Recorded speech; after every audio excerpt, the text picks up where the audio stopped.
forcément sur la performance sportive, mais on pourra y revenir dans d'autres épisodes. C'est pour ça que je joue mal. Voilà, Eh oui, tes sockets là, tu vois. Ouais, c'est l'eau. C'est l'eau. Pas tout attribué à ça non plus. Celui qui il boit beaucoup, mais il joue mal. Le Bryson Challenge.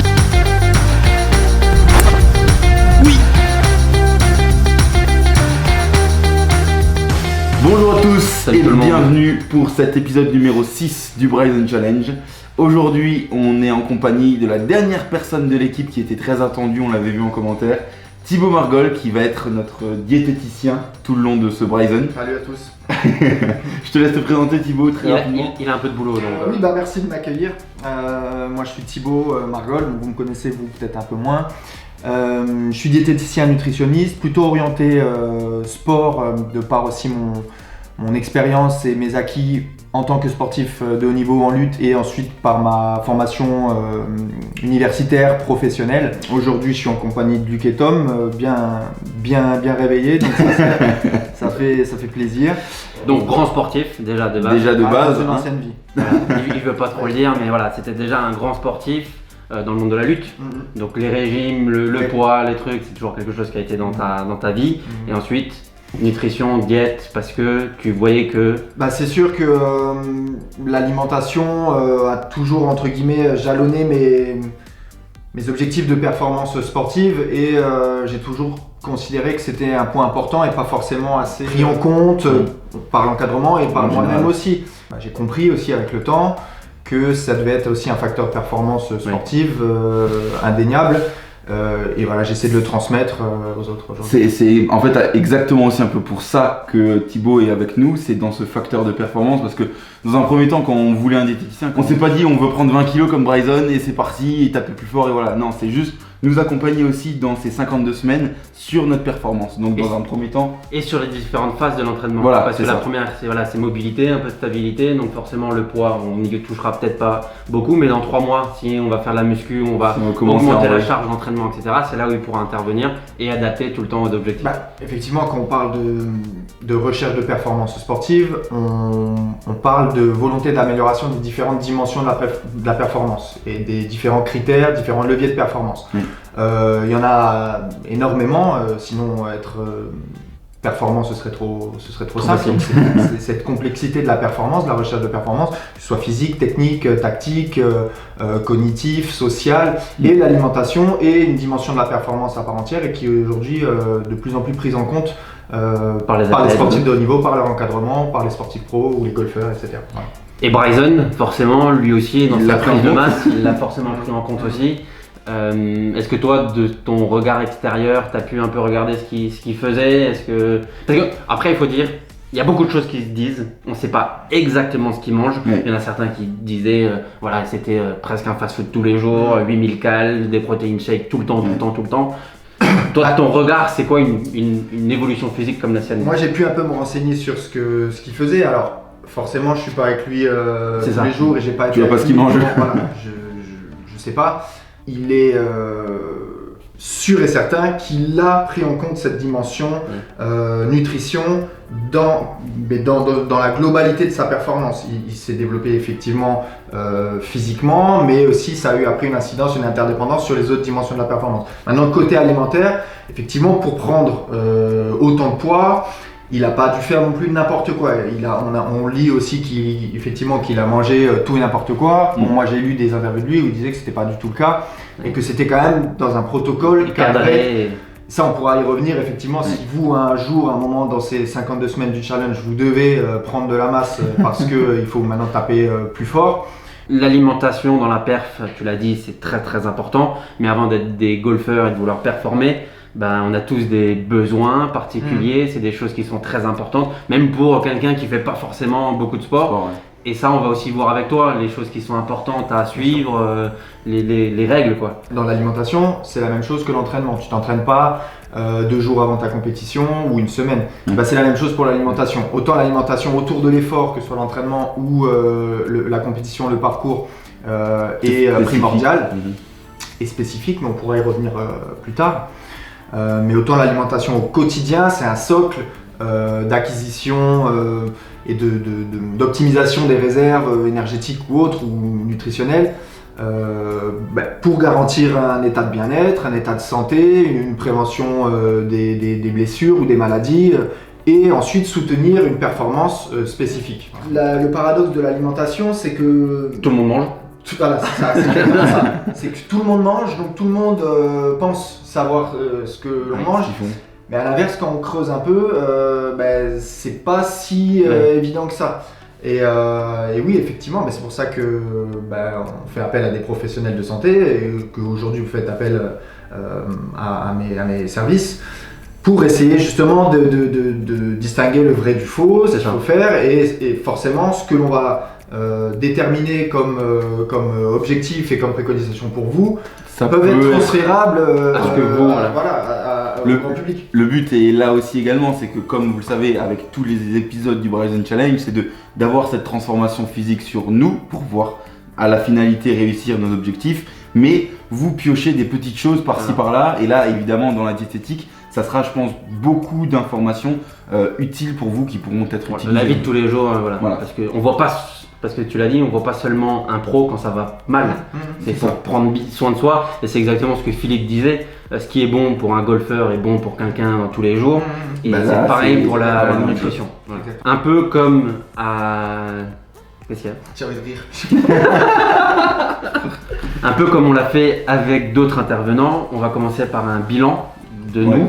C'est ça. Voilà, donc là ce sera du spécifique, mais après on prendra plus après on fera, Thibaut analysera tout ça et on en retirera certaines généralités sur notre personne, mais on va trouver, je pense, dans le profil de Tom ou dans le mien, des choses qui vont pouvoir être très vite rapprochées à votre personnalité. Donc voilà, on va pouvoir tout simplement retirer des grandes lignes. Voilà. Du spécifique pour nous, mais de l'info pour vous également pour l'utiliser. Ouais. Et avant de continuer, il faut juste préciser que Thibaut est un golfeur émérite. Bien sûr. On mettra la petite vidéo d'un de ses swings. Je suis sûr qu'on arrive à trouver ça. Une petite vidéo de swing. Ok.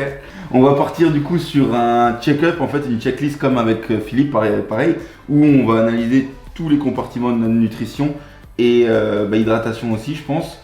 Et ça coule de source. Ouais, on va pas vous montrer l'ensemble, juste des petits points, mais il faut savoir que Thibaut, il a une grille et un process qui fait pour voir tout.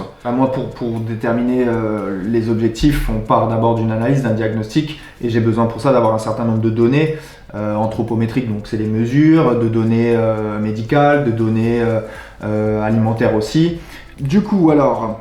Vos âges, je les connais, vous pouvez les rappeler si vous le souhaitez. 27 et 22. Votre taille. 1m83. Et 1m86. Le poids du coup, important. 88. Là, je pense que je fais 90. Moi. Alors l'évolution de ce poids, est-ce que votre poids est stable ? Est-ce que vous êtes plutôt sur une prise de poids régulière ?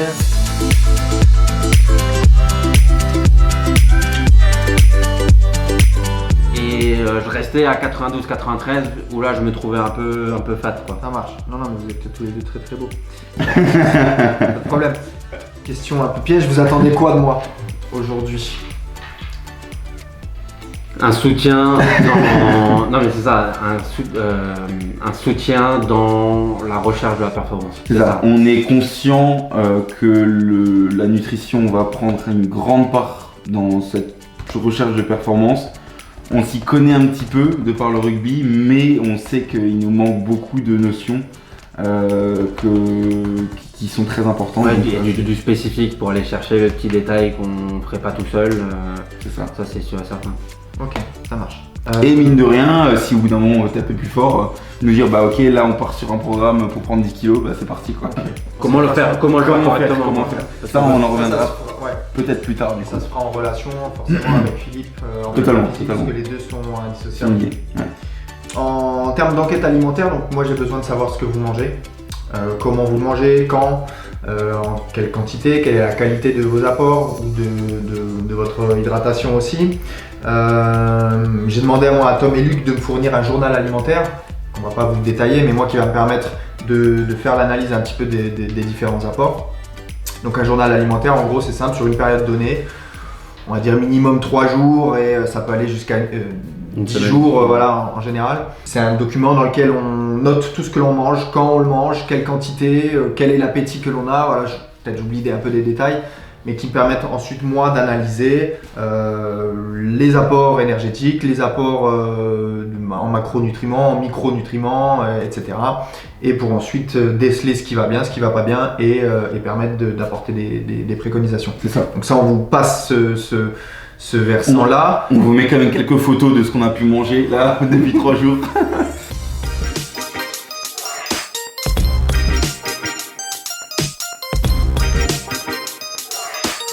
Et puis bon, pour ce qui est de l'alcool, je suis encore en coloc avec un pote, donc ouais, c'est une consommation par semaine forte, je pense. Ça a le mérite d'être clair et, Voilà. et honnête. Je bois pas une bière tous les soirs ou un verre de vin tous les soirs. Mais voilà. Mais par contre, quand je fais une soirée ou On va dire c'est 2-3 fois par semaine et non, pas 2-3 fois. autant. Ça, c'est 1 à 2 fois, grand max. Et par contre, ben voilà, Ouais, vous mettez misère, quoi. voilà, c'est.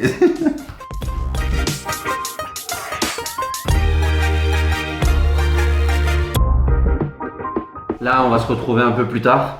On laisse on Thibaut travailler avec toutes les informations que vous avez pu entendre et qu'il a grâce au journal. Il a déjà commencé à bosser, évidemment. C'est un travail beaucoup plus long, mais voilà, on laisse un peu ce temps-là encore aujourd'hui. On revient ce soir dans l'après-midi pour pouvoir continuer et faire le bilan, les objectifs et tout ce qui va avec. Voilà. Ça roule. À toutes. À tout de suite.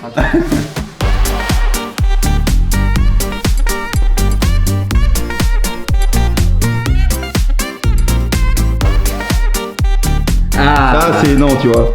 Ça c'est non. non. Ça, non. Le vieil acteur. Ça, Non. C'est vraiment Tom, tu fais quoi là? j'apprends. Ah oui, bah, tu comprends surtout rien là. C'est genre combien tu manges ça? Déterminer les quantités. Genre, par Genre, exemple, tu vois, là, Quand tu me dis beaucoup de kiwi, ouais, c'est quoi? exactement ça. Ouais. Ou voilà, là tu vois des groseilles. Ah, tu manges des groseilles? Ok, bah ça va être. Qui mange Ça va des être quoi? groseilles? Non mais voilà. Bon, ben on se retrouve. En fait c'est tout de suite, mais on a laissé quand même pas mal de temps à Thibaut pour bosser. Vous l'avez vu sur 10 minutes. sur le b-roll. On va partir sur du coup le résumé, le bilan Ouais. et les préconisations. Vas-y, dis-nous tout Thibaut. Bah, je suis plutôt c'est pas agréablement surpris parce que je savais que vous aviez quand même une alimentation qui est quand même correcte, mais c'est vrai que quand on l'objective, ça se vérifie quoi, c'est plutôt Ouais. pas mal. Déjà, ouais, vas-y. 2 petites secondes, je vais Bien voir sûr. si j'ai le micro qui est allumé. Le micro est allumé. 1, 2. Le premier point positif est que déjà, il semblerait que votre balance énergétique, elle soit équilibrée. Alors, votre poids est stable depuis un certain nombre de mois, donc ça veut dire que effectivement, On cette balance, s'autorégule. voilà, c'est ça, et que cette balance énergétique, elle est équilibrée, que vos apports correspondent à vos besoins et à vos On dépenses. mettra une petite photo d'une balance énergétique Bien sûr. ici, ça sera plus illustré pour.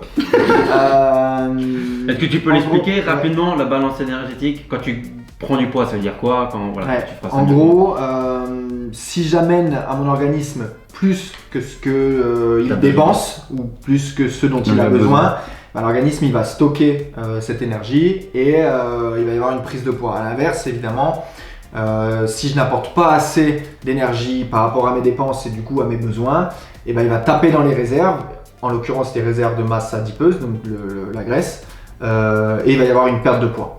Lorsque les apports correspondent aux besoins, et la balance énergétique est équilibrée et le poids est stable. C'est un principe simple, peut-être un peu réducteur sur l'alimentation Parce qui est qu'il y bien a plus d'autres complexe, choses que- mais en tout cas c'est un principe de base qui est plutôt juste en fait. Donc en gros, si vous prenez du poids, c'est que vous mangez trop ou que vous bougez pas assez.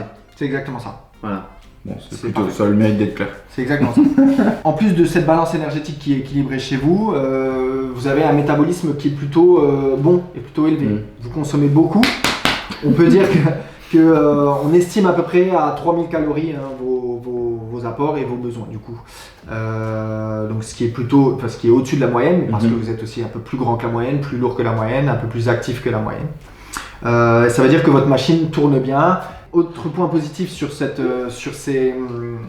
apports énergétiques que vous avez, c'est que vous le faites de manière instinctive. C'est-à-dire que vous avez une autorégulation, comme tu disais tout à l'heure, en utilisant les signaux de faim et de satiété qui est assez bonne et qui est assez juste. Pour quelqu'un en bonne santé, c'est ce vers quoi il faut tendre. C'est-à-dire que j'ai faim, je mange parce que mon organisme réclame de l'énergie.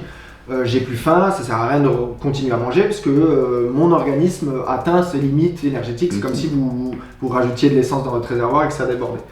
Pour Tom, plutôt bon élève. D'un point de vue alimentaire, non, c'est bien ce que tu fais. Merci. L'équilibre entre tes macronutriments. Donc les macronutriments, ce sont les glucides, les lipides et les protéines. Donc en gros les sucres, les graisses et les protéines. Donc cet équilibre macronutritionnel est respecté, les proportions à chaque repas. La variété nutritionnelle est aussi respectée. Elle permet d'amener forcément les macronutriments, mais aussi les micronutriments, donc vitamines et minéraux. Donc ça c'est bien. En revanche, il y a un gros point noir. Gros point noir, c'est vraiment l'hydratation. L'hydratation, on le disait un petit peu tout à l'heure, qui est insuffisante. En gros, on considère un apport, on va dire, adéquat minimal de 1 ml par kilocalorie. Vous êtes à 3000 kilocalories, tu en l'occurrence, tu devrais consommer 3 litres d'eau. Alors dans ces 3 litres, il y a aussi l'eau qui est apportée bien sûr par la boisson, mais par l'alimentation. On considère à peu près que c'est 700-800 ml d'eau apportée par l'alimentation. Donc tu fais le calcul, 3 kg moins 800, ça fait 2,2 kg. Et je porte tu bois 1 litre par jour, il te manque encore. Max en plus. Voilà. Donc il te manque 1 litre d'eau. Ça va vraiment avoir un impact sur beaucoup de choses. Forcément sur la performance sportive, mais on pourra y revenir dans d'autres épisodes. C'est pour ça que je joue mal. Voilà, oui, tes sockets là, tu vois. Ouais, c'est l'eau. C'est l'eau. C'est exactement ça. Pas tout attribué à ça non plus. Parce que Luc il boit beaucoup, mais il joue mal. Je me fais que là, je vois un diététicien qui a touché 3 fois un club dans sa vie. Rôle de l'eau indispensable, régulation de la chaleur, solvant, réaction chimique dans l'organisme. Enfin, ok, ça a l'air important. Multiples et variés. Un test de vérification pour savoir si on est bien hydraté ou non, ça va être de vérifier la couleur de ses urines. Quand on va aux toilettes, plus c'est clair, plus on est hydraté, moins c'est clair, plus c'est dense en déchets et en minéraux, et donc moins on est hydraté. Donc il faudrait que ce soit presque blanc, quoi. Il faut que ce soit transparent. Pour toi, Luc, c'est bien aussi. Il y a un peu plus de points à revoir, à remédier. Pour autant, à mon sens, moins grave sur ton état de santé ou de bien-être que le manque d'hydratation. Comme Tom, ton équilibre macronutritionnel à chaque repas il est respecté, donc glucides, lipides, protéines, et ça veut dire donc, vraiment c'est quoi? C'est en gros, des concrètement, glucides, donc voilà, explique pour concrètement ton assiette elle doit comporter 4 éléments. Ça va être une source de protéines, donc animale ou végétale, donc viande, poisson, œuf, ou légumes secs par exemple si on parle de protéines de source végétale. Une source de glucides, en général dans les repas ça va être des féculents, des pâtes, du riz, des pommes de terre, dédicace à Luc, du quinoa, des patates douces, du boulgour, de l'avoine. Luc s'arrête au riz et aux pâtes. Voilà, ça reste là. On va le voir après. Une source de lipides, donc ça c'est l'assaisonnement ou la cuisson, donc les huiles végétales par exemple, du beurre, voilà. Et le 4e élément, ça va être une source de fibres aussi, donc là les légumes et les fruits. Et donc ça c'est l'assiette. C'est l'assiette type, voilà, qui doit comporter ces 4 composantes. Et ça, matin, midi, soir? Ouais, le plus le matin aussi, ramener. Okay. Le matin aussi, et ça aussi on va le revoir. Truc un peu scolaire on va dire, mais qui pour autant permet de garantir les apports nutritionnels. Maintenant effectivement en fonction du profil, en fonction de ton activité physique, en fonction de tes objectifs de développement physique par exemple, tout ça se régule évidemment. Donc ça c'est le point positif. Le point négatif, on parlait des riz et des pâtes, c'est qu'il y a un certain, et pour les sources de protéines, ça va être dinde ou thon, ou dinde poulet. Ou poulet. Voilà. Et parfois poisson aussi un peu. Voilà, bon. Jour de fête. Vendredi. Il y a un manque de variété alimentaire qui a 2 conséquences. Tu vas peut-être un peu t'ennuyer devant ton assiette. C'est pas le cas de Luc. C'est pas le cas de Luc. Vous avez déjà vu sûrement les assiettes de Luc quand vous voyez un riz d'Inde avec des haricots. C'est lui, c'est moi. pas moi. Et le deuxième point, c'est qu'il va y avoir un manque de diversité aussi de micronutriments forcément, puisque tu vas manger tout le temps le même aliment, je schématise, mais le même aliment égale les mêmes nutriments. Le deuxième point négatif, entre guillemets, ça va être que tu me disais que tu avais souvent faim entre les repas. Soit en journée, soit en soirée, quand tu bosses tard la nuit par exemple.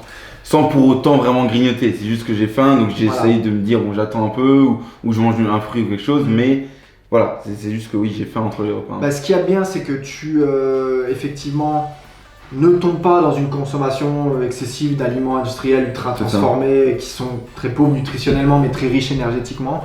Ça, c'est quand même symptomatique peut-être d'un déséquilibre et d'une trop petite quantité ou d'une mauvaise répartition en tout cas alimentaire tout au long de la journée qui fait qu'à un moment donné tu ressens le besoin de manger fort. C'est ça. Il y a une piste qui peut être exploitée, ça peut être l'amélioration de la qualité du petit déjeuner. Ouais. Chez Luc, elle est pauvre en fait cette qualité parce que soit il n'y a pas de petit déjeuner. Alors on peut avoir un régime alimentaire. La question qui fâche, le petit déjeuner est le repas le plus important de la journée. Non, Fais gaffe, tu vas te faire des ennemis avec la réponse à cette question. Après, on pourra On va discuter dans les commentaires. Bien sûr, il n'y a pas de souci, je suis ouvert à la discussion et ce qui est vrai aujourd'hui est peut-être faux demain et ce qui est vrai pour Luc est peut-être faux pour d'autres. Mais on ne peut pas trouver une solution si simple à une situation complexe qu'est l'alimentation. C'est pas le petit déjeuner, si je fais un bon petit déj, c'est bon, voilà, c'est bon. Il y a des gens qui ont un régime alimentaire complètement équilibré en ne mangeant pas le matin, mais c'est pas forcément adapté à tout le monde. Maintenant, effectivement, le petit déjeuner, et essayer de placer les composantes dont on parlait tout à l'heure dès le petit déjeuner, en particulier les protéines, c'est bien. Les protéines au petit déjeuner, pardon, ça va être intéressant parce que ça va être des précurseurs de synthèse de certains neurotransmetteurs, en l'occurrence la sérotonine, qui va te faire sentir bien, avoir de l'énergie, être réveillé. Ouais, donc ça, de manière simple, c'est quoi? Il faut manger des protéines parce que là... Il faut manger des protéines, surtout animales, parce qu'il y a un acide aminé. Les acides aminés, c'est les composants des protéines. En l'occurrence, c'est le tryptophane qui est précurseur de cette sérotonine. Je vais demander simple. En gros, si tu manges du jambon ou du fromage blanc le matin, tu vas être de bonne humeur et tu vas te sentir bien le matin. Ok, bah ça me va alors, c'est bon. Voilà. Maintenant, tu vas me dire c'est pas toujours facile le matin. J'ai un peu la flemme, j'ai pas forcément d'idée, j'ai pas faim. Essayez quand même de peut-être prendre un peu le temps. Alors, se lever un petit peu plus tôt. Commencer à préparer la veille, ça aussi je le préconise, tu vois. Levez-vous une demi-heure plus tôt, faites votre petite routine mobilité et puis après hop, petit déj. Par exemple. Et le troisième point, on disait un peu en rigolant tout à l'heure, c'est une conso excessive, bien qu'occasionnelle d'alcool. Alors, la préconisation, elle est pas évidente à donner, mais il n'y a pas vraiment de tips à avoir. Ouais, mais en fait, j'en suis conscient, donc voilà, c'est juste que. Les gens, ils vont te prendre pour un alcoolique. Non, mais c'est fou. Non, mais genre, je bois une fois par semaine ou deux, grand max. 3. Non, mais vous, ça, vous accentuez de fou. Genre, c'est faux. Je bois jamais de vin, jamais de bière, jamais tout ça en dehors d'une soirée. Et quand je fais une soirée, par contre, je bois. Enfin, voilà. Alors, au-delà de la consommation d'alcool qui est pas au-delà des normes de Luc, c'est que surtout quand on va faire une soirée alcoolisée, on va pas forcément cocher les bonnes cases nutritionnellement, puisque soit on mange pas, soit on va manger un petit peu mal, voilà. En général, qui dit soirée dit nuit alcoolisée et qui dit réveil difficile, donc on va peut-être pas bien manger le matin ni le midi. Voilà, en plus de toutes les mauvaises calories qu'apporte l'alcool. Voilà, c'est énergétique et c'est une calorie on va dire vide. Est-ce que, alors ce sera peut-être pas le sujet de cette vidéo, mais le sujet d'une autre vidéo, les compléments alimentaires, parce que c'est quelque chose qui a beaucoup fait parler avec Bryson. Avec Bryson et aussi en commentaire, vous nous demandez souvent est-ce que du coup vous allez prendre des compléments et tout ça. Par notre passé dans le rugby, on en a pris, on est conscient de ce que c'est, mais il y a beaucoup de choses à dire sur ça, bonnes, pas bonnes et tout ça. Et on laissera Thibaut en parler dans une prochaine vidéo. Donc si jamais vous voulez vraiment en savoir plus, déjà vous pouvez aller le voir sur son Instagram, mais aussi dites-le en commentaire. Et si vous avez même des questions, voilà, je suis à votre dispo pour ensuite en débattre.